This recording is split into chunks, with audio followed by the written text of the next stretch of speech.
Hi friends, நான் உங்கள் ரிஸ்வான். அரசியலும் எருமையும் தளத்திலிருந்து மீண்டும் சந்திச்சுக்கிட்டு இருக்கோம். நாம் தவேகாவுடைய மாநாட்டுக்கு அப்புறம் தலைவர் விஜய் பற்றி அதிகமான விமர்சனங்களும் கருத்து முரண்பாடுகளும் கேவலமான பேச்சுக்களும் வலைதளங்களில் இடைபெற்று கொண்டிருக்கிறது. அதே போல் பல்வேறு கருத்துக்களை பொது வழிகளை பல்வேறு தலைவர்கள் பேசுகிறார்கள். ஆனால் அதே சமயத்தில் சாட்டை துரைமுருகன் போன்ற நாம் தமிழருடைய வெற்றி பேச்சை பேசக்கூடிய ஒரு சீமானுடைய அடிமை என்று சொல்லலாம் சாட்டை துரைமுருகன். அப்படிப்பட்ட அடிமை என்ன செய்தது என்று சொன்னால், விஜயின் அரசியல் நகர்வுக்கு முன்னால் அவரை தூக்கி தலையில் வைத்து கொண்டு ஆடியது.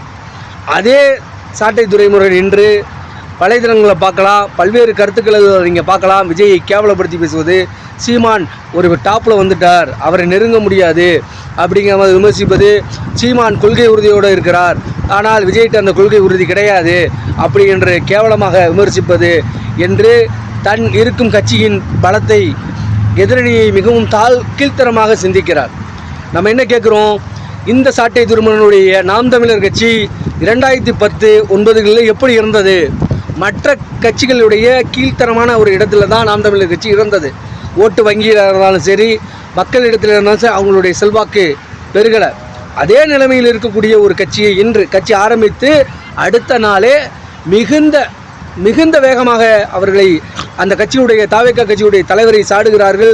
விஜய் அவர்களை அவர் பேசிய வாட்புரோ, அந்த சல்லியா அப்படியெல்லாம் பேசி அந்த பேச்சுகளுக்கு பதிலடி கொடுப்பதாக மிகவும் கீழ்த்தரமான வார்த்தைகளை பயன்படுத்தி கொண்டு அவர்களுடைய தலைவர் நாம் தமிழருடைய தலைவர் சீமானும் இந்த சாட்டை முருகன் எப்படி என்று சொன்னால் கலைஞரை எப்படி பேசுவாரோ, முக ஸ்டாலின் எப்படி தரைக்குறைவாக பேசுவாரோ அந்த நிலைக்கு மீண்டும் தரைக்குறைவாக தனது பேச்சுக்களை தொடங்கியிருக்கிறார்.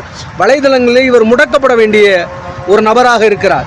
நாம் பார்க்கிறோம், இவர் தொடர்ந்து முடக்கப்பட வேண்டிய ஆளாக இந்த சமூக வலைதளங்களில் இருக்கிறார்.